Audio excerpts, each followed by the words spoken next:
Hello, this is Lynn, talking for Astrophony, the international astrology site, and for perceptivity.co.uk, home of metaphysical astrology. And this is the overview for Saggitarius, the sign which goes from the 22nd of November to the 20th of December. And this overview covers the first 4 months of the year and a little of the rest of the year.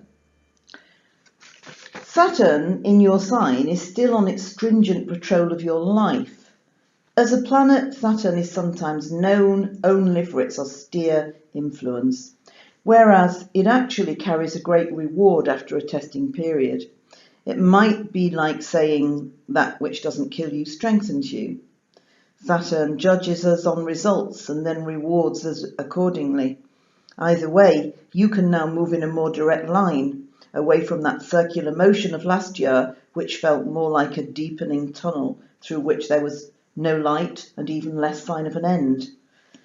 The Mercury retrograde motion in January in Capricorn is the first of 4 this year, and it enhances the need for recalculation or renegotiation in the area of your financial life.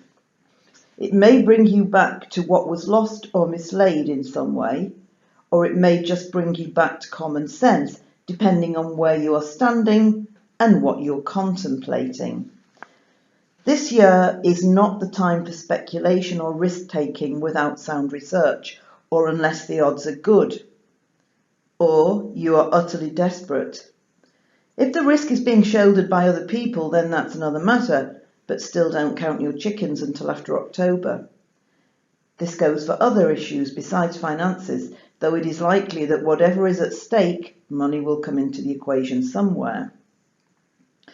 The presence of Jupiter, your sun ruler, in its own house but presently in Virgo, affects some Sagittarians in ways which make you more than usually overcautious or reticent about worldly paths which seem to be necessary whilst being not very appealing, especially when Saturn and Mars are conjunct in Scorpio in late August.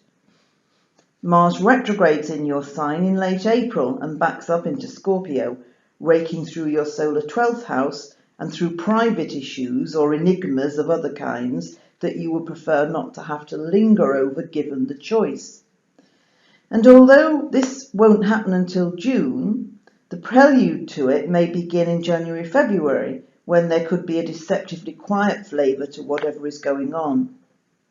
The period between late April to mid-July is one which gives you pause for thought and time to consider any of your own envy or resentment, and the way that can be turned into a sort of fuel for overturning the worst part of your limitations or personal habits which prevent progress.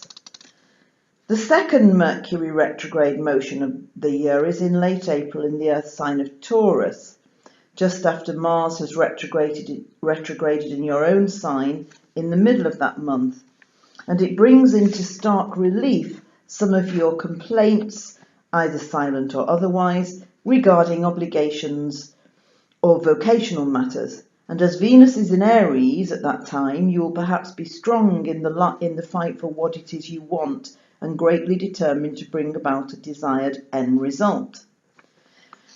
The opportunity you see around the 18th, 19th, 20th of April to literally compel people to do your bidding or somehow draw to you the circumstances needed for long-term progress should not be ignored. These opportunities may not present in just such an apt way again, although the first 10 days of June, when Mercury opposes Mars in Scorpio, may reveal a second level to these same circumstances. But it's better to have staked an interest at the April date to be sure of a grip on how things are moving and an understanding of what is involved.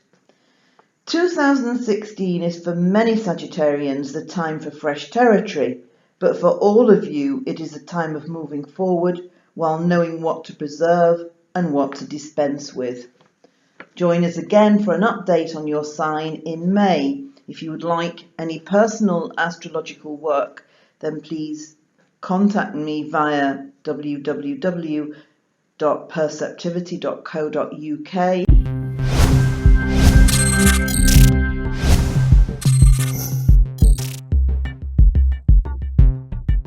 akşam seminerimizi canlı olarak mobil uygulamamız üzerinden yapıyoruz.